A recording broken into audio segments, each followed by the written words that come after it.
Bonjour tout le monde, bienvenue à cette nouvelle capsule SPSS. Je suis Marc Ouimet, professeur à l'École de criminologie de l'Université de Montréal. Nous allons parler aujourd'hui d'éléments de gestion de données qui s'adressent aux étudiants plus avancés, donc plutôt étudiants gradués, maîtrise, ceux qui ont à gérer des bases de données. Donc, on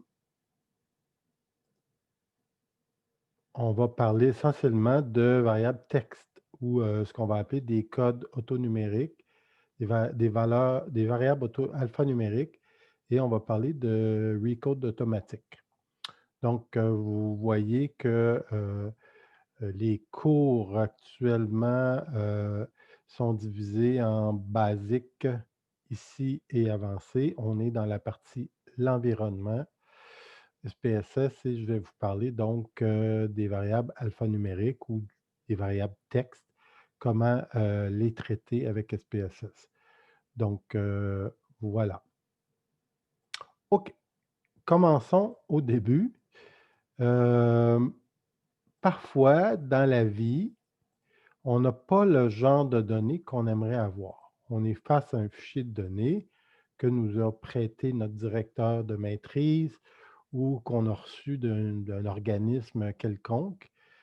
Hem Et souvent, les données vont se présenter sous une forme loin d'idéal. On est habitué, nous, d'avoir des données quantifiées, c'est-à-dire avec des codes numériques. C'est comme ça qu'on les crée quand on crée nous-mêmes nos données, mais parfois les données arrivent des systèmes informatiques des organisations.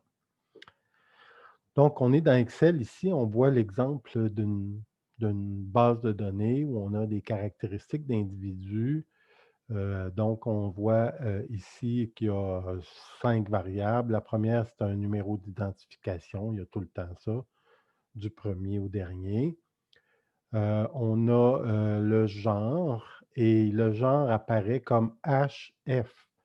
Donc, c'est sûr que sinon, nous, on avait à le coder dans le cadre d'une recherche, on le coderait homme égale 1, femme égale 2 ou quelque chose comme ça, mais dans les données qui me sont arrivées, c'est HF.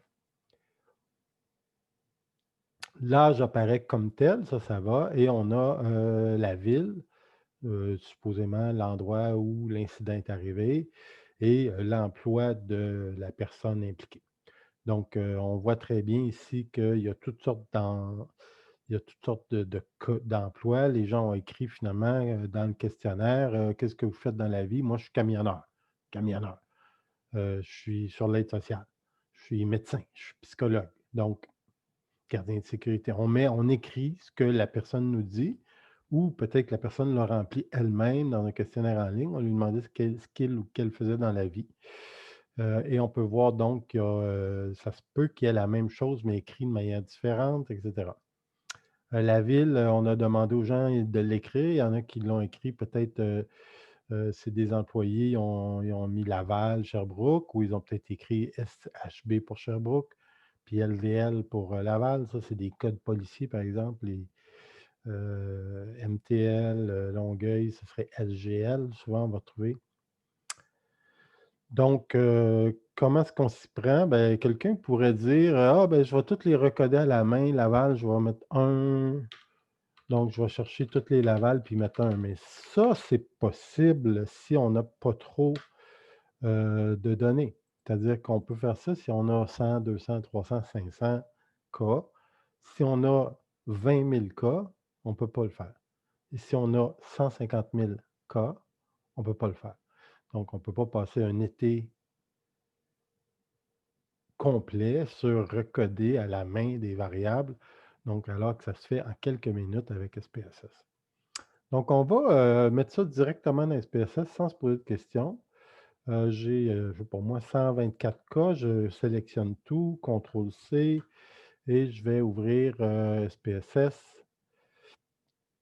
avec un fichier complètement vide. J'ai ouvert un nouveau fichier SPSS, donc dans Fichier nouveau, c'est des données, donc ça m'ouvre un nouveau fichier.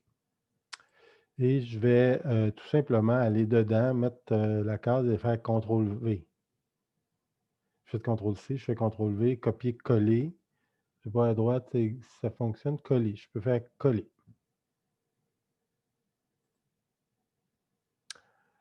Là, on voit que mon nom de variable est apparu ici. Je vais refaire ça. Euh,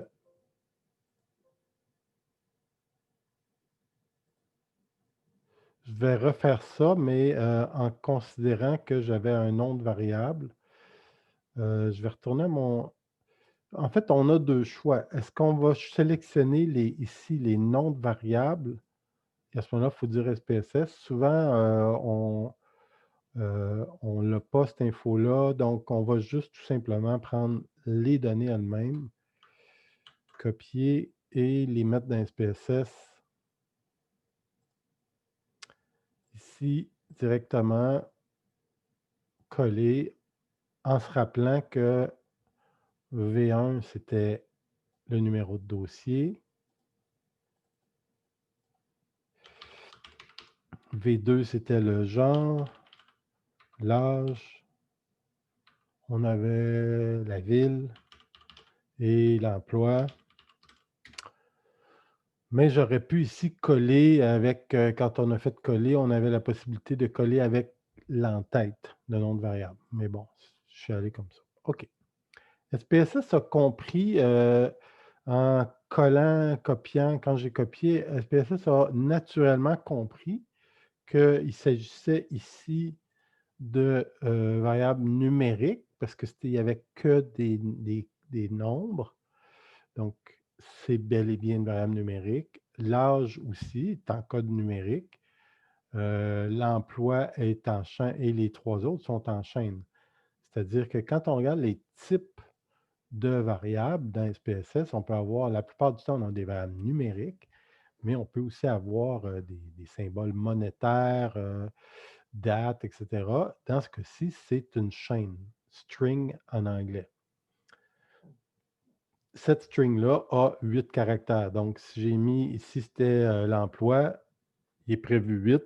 J'essaie de rentrer préposé au bénéficiaire, ça ne va pas rentrer. Donc, je pourrais rentrer, mettre ici 32 espaces, puis je vais pouvoir rentrer préposé au bénéficiaire. En fait, ça, c'est le numéro de dossier. Emploi ici, on a une chaîne avec, on va mettre 32. OK.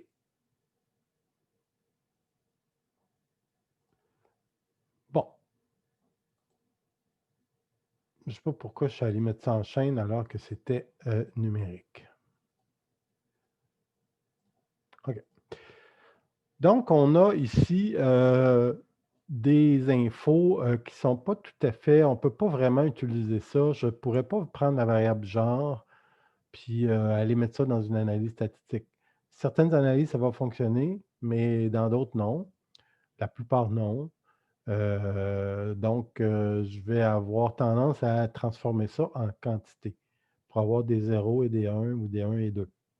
Même chose pour la ville, mais on va commencer avec le genre. J'ai deux façons de procéder. Il y a la façon un peu cheapos, qui n'est pas la façon préférée, mais elle existe. C'est de cliquer avec la variable genre avec le bouton de droite et de faire trier dans l'ordre croissant. SPSS va trier et va mettre tous les genres en main un après l'autre. Donc, il va trier selon la variable genre. Il y a quelques cas où il n'y a pas de genre. Il y a des D. D, c'est ni homme ni femme. Donc, on pourrait delete ces variables-là. Ensuite, on a F. Et on a aussi des F en majuscule. Puis on a des hommes, puis des hommes en majuscule. Je pourrais techniquement dire ça, ça va être 1. Faire avec le bouton de droite, copier et faire CTRL V. Puis il va me copier-coller 1 partout, puis je peux le descendre 1 pour les femmes, puis à partir des hommes, faire 2. Donc ici, mettre 2, puis ici faire copier, copier et ensuite coller. C'est pas la façon, disons, traditionnelle de fonctionner, surtout lorsqu'on a des bases de données qui ont 100 000, 200 000. L'autre chose aussi, c'est que quand on joue dans la base de données, on peut faire des erreurs, on peut se tromper, on peut et ça ne garde pas de traces. Par contre, on pourrait peut-être le faire ici avec la variable ville si je la trie. Je la trie dans l'ordre croissant avec donc je clique le bouton de droite ici, je vais la trier. Je vais regarder que Granby est tout écrit de la même façon. Laval aussi. Mais là, je vois des LVL. Je sais que ça, c'est Laval. Donc, je pourrais très bien ici dire ah, Laval, puis copier ça ici, copier et coller pour toutes mes LVL. Longueuil, on voit qu'il est écrit de différentes manières. Copier, ces deux-là, coller. Donc, je pourrais nettoyer en quelque sorte ma base de données avant de Sherbrooke. Donc, ici, ce serait copier et SHB, bouton de droite, coller. Je pourrais nettoyer. Ça dépend, j'ai combien de. Si j'ai 2 millions ou 10 millions d'incidents, je ne pourrais pas le faire. OK. Donc, je reviens ici, je vais retrier ça dans l'ordre original, du premier au deuxième. Au moins, j'ai nettoyé un peu, mais OK. Donc ça, c'est une possibilité, mais ce n'est pas toujours une bonne idée, puis c'est dangereux aussi pour mettre des mauvaises informations, se tromper, etc. Comment on doit procéder pour transformer une variable en variable, donc une variable textuelle en variable numérique? C'est avant, on va juste s'assurer une chose que j'ai oublié de faire. On peut faire l'analyse, statistique descriptive, fréquence. Je peux faire une fréquence du genre. Ça va fonctionner. Puis SPSS va me dire que j'ai 60 F, 4 grands F, 54 petits H et 2 grands H. Donc, je dois transformer ça parce que je ne peux pas utiliser cette variable-là dans une analyse statistique. C'est du texte. Donc, je dois mettre ça en quantité. La procédure qui existe, elle est toute simple. C'est une procédure qui s'appelle ici données transformées, s'appelle recoder automatiquement. Donc, automatic recode, recoder automatiquement. Je vais mettre le genre ici. Puis je vais appeler ça de manière très originale, là, genre 2. Puis, je ne vais rien changer d'autre. Donc, valeur la plus faible, utiliser le même schéma, traiter, appliquer le modèle. Il y a des possibilités infinies là-dedans. Moi, je fais ajouter un nouveau nom. OK. On peut voir ici dans mon output, dans ma sortie, ce que SPSS a fait. C'est quand il a vu, il est descendu les lignes, il a vu F. En fait, non, quand il voit rien, 0, il met 1. Quand il a posé des ah, F, nouveau caractère, je vais appeler ça 2. Je vais mettre l'étiquette F. Descend, F majuscule, nouveau caractère, je vais appeler ça 3. Puis je vais mettre F. Donc, j'ai une nouvelle variable qui est apparue, qui va apparaître dans ma base de données. Si je vais voir ici, qui s'appelle genre 2. Et la beauté, c'est que la variable genre 2 qui apparaît là, SPSS va mettre les caractères qu'il a rencontrés comme étiquette. Fait que ça nous permet facilement de savoir que 2 et 3, finalement, c'était des femmes et 4 et 5, c'était des hommes. Fait que je vais faire une fréquence de cette nouvelle variable-là, genre 2. Puis je vois que j'ai 6 qui sont manquants. J'ai 60 femmes, soit 4 femmes majuscules. Donc, j'aurais pu changer mes données dans la base de données elle-même, mais normalement, ce que je devrais faire, c'est prendre des notes puis dire on va la recoder, celle-là. Donc, genre 2, 2 et 3 va devenir 0, femme, puis 4 et 5 va devenir homme. On voit ça dans les recodes. Donc, recode, c'est techniquement une création de variables. Genre 2 va devenir genre 3. Ancienne et nouvelle valeur, on a dit 2 va devenir 0. Tac. 3 va devenir 0. 4 va devenir 1. Et 5 va devenir 1. Donc, je vais dichotomiser. Toutes les autres valeurs vont devenir, si on veut, valeurs manquantes. Tout ce qui est autre va devenir missing. Et là, si je change ici et que je fais OK, je vais avoir une nouvelle variable qui s'appelle genre 3 et qui a 64 femmes, 64 et 52 hommes. Ce qui me manquerait ici, peut-être, c'est d'aller indiquer mes valeurs, mes value labels. Donc, je vais retourner à ma base de données ici et je vais dire 0 est égal à femme et 1 est égal à homme. Ajouter, OK, fréquence. J'ai ma nouvelle variable qui est parfaite. Elle est dichotomique 0,1. C'est ce qu'on va utiliser dans le cadre des analyses en régression multiple logistique, etc. Donc, on a 52 hommes, 64 femmes, 44. Les missing sont déclarés. La variable, elle est parfaite. Donc, je suis passé d'une variable nominale à une variable alphanumérique à une variable dichotomique. Allons-y avec les autres. On se rappelle qu'on avait une variable, par exemple, comme si je veux faire réinitialiser la ville. Bon, mais la ville, j'ai Granby, Longueuil, Sherbrooke, Saint-Jérôme. Je ne peux pas utiliser la ville comme ça. Donc, si je veux faire des analyses, je voulais par exemple sélectionner Montréal et Laval pour mes analyses. C'est très difficile de sélectionner quelque chose qui est en texte. Beaucoup plus facile de sélectionner. Donc, on va y aller. Donc, on va faire exactement la même procédure. Ce qui était un transformé recodé automatiquement. Je réinitialise ici.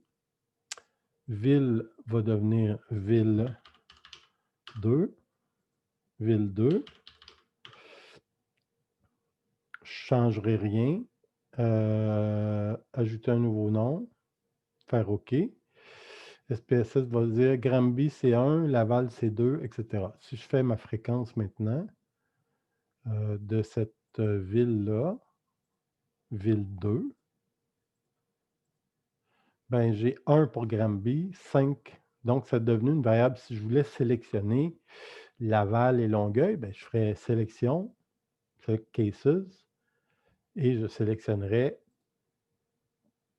ici, sélectionner des observations en disant si la ville est égale à 2 ou la ville est égale à 3. Donc, ça me permet de sélectionner ou de créer des variables ou faire toutes sortes de choses parce que la variable, elle est numérique. Finalement, allons-y avec l'autre variable qui était je réinitialise, qui était l'emploi. L'emploi, c'est un peu différent puisque j'ai plusieurs types d'emplois et qu'éventuellement, pour les fins d'analyse, je vais vouloir les recoder en catégories, en quelque sorte, d'emplois. Donc, je ne vais pas faire une étude sur en quoi le gardien de prison est différent d'un enseignant ou d'un employé de la ville. Non, je vais catégoriser ça du mieux que je peux en disant, ben là-dedans, il y a peut-être il y a les emplois qu'on va associer au secondaire 5, donc non spécialisés. Il y a les emplois qu'on va associer au cégep, puis il y a les emplois qu'on va associer à l'université. Ou on pourrait faire simplement une dichotomique qui dirait, est-ce que ça demande des compétences universitaires, oui ou non? Une autre façon de mesurer la scolarité ou le type d'emploi, donc des emplois de professionnels ou non. Si je vais simplement comme ça, donc en 2 catégories, je créerai une nouvelle variable. Donc, premièrement, je dois, faire un automatic recode, recoder automatiquement.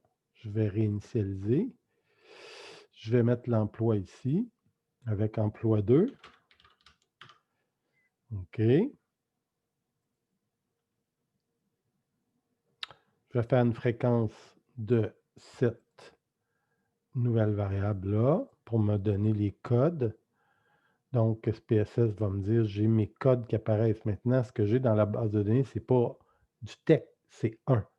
En fait, j'ai les deux. Là. J'ai, dans la base de données, là, j'ai camionneur, puis un peu plus loin, là, j'ai 3. 3 veut dire camionneur.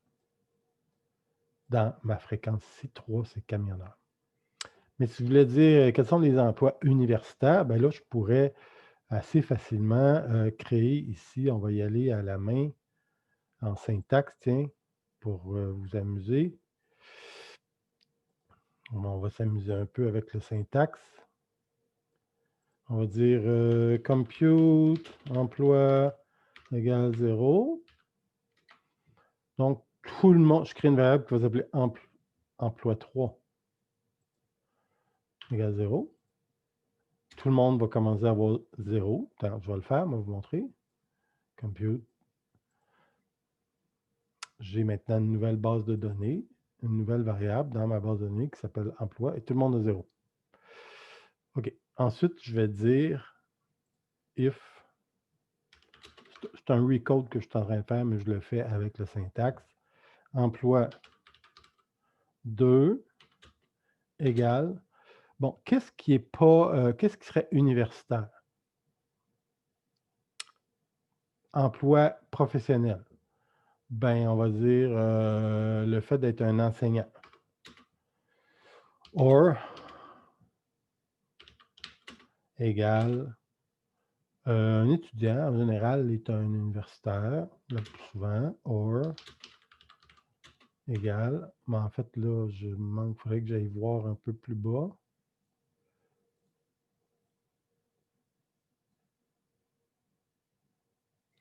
Petit problème de fenêtre.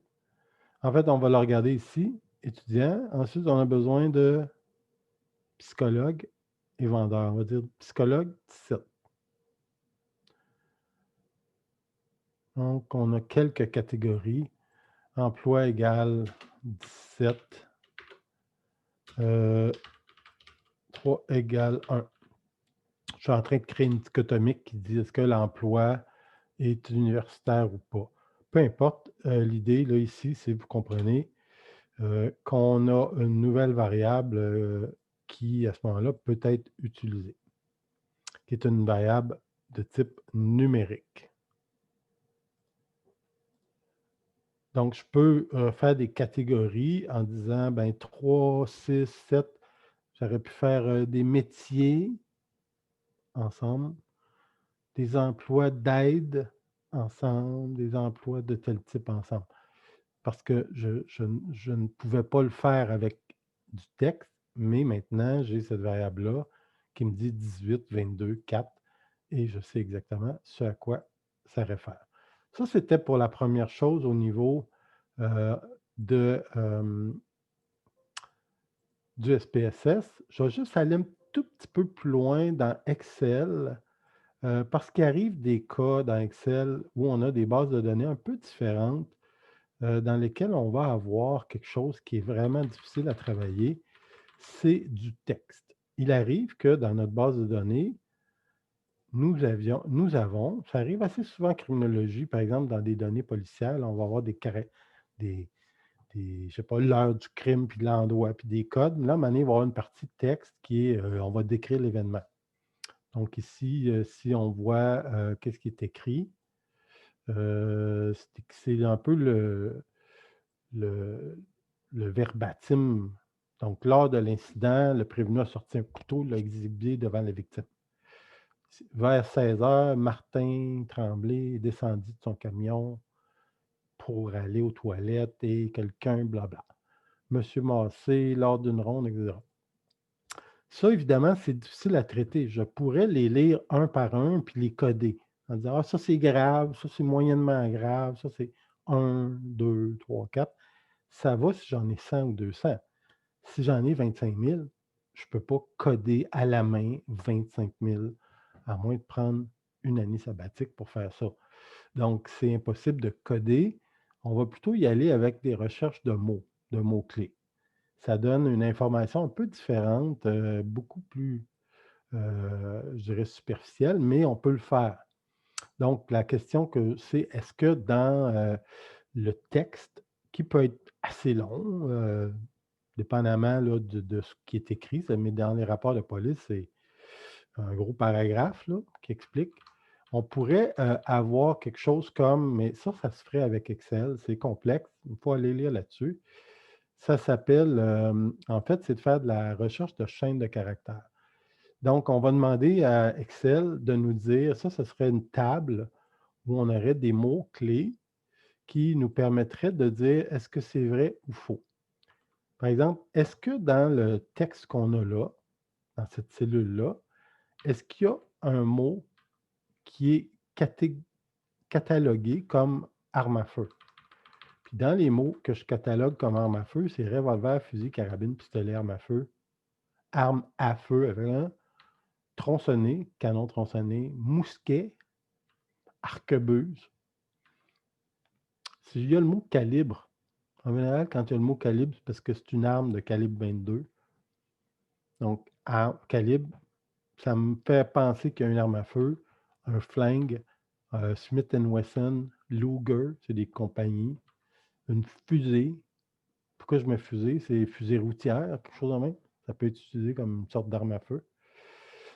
Donc, dans Excel, on va lui demander ici, avec une formule complexe que je n'ai pas, parce que ce n'est pas mon genre de spécialité, mais ça se fait, de dire, est-ce que dans le texte qu'il y a là, il y a une référence à arme à feu? Et là, Excel va nous dire vrai ou faux. Parce qu'ici, il y a le mot arme. Et l'individu a sorti une arme à feu. Bon, donc c'est vrai. Et à ce moment-là, ces infos-là, je peux les envoyer dans SPSS en disant vrai pour oui, puis faux pour non.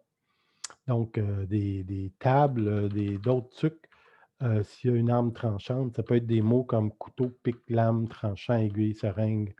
C'est tous des mots qui désignent en fait une arme à trancher. Est-ce qu'il y a une autre arme dans le texte? Donc, objet contondant, chaise, tabouret. Ça veut dire qu'à chaque fois qu'il y a chaise, il y a. Non, ça se peut qu'il y ait le mot chaise dans le texte sans que ce soit en référence à une action criminelle. Donc, le gars s'est assis sur une chaise.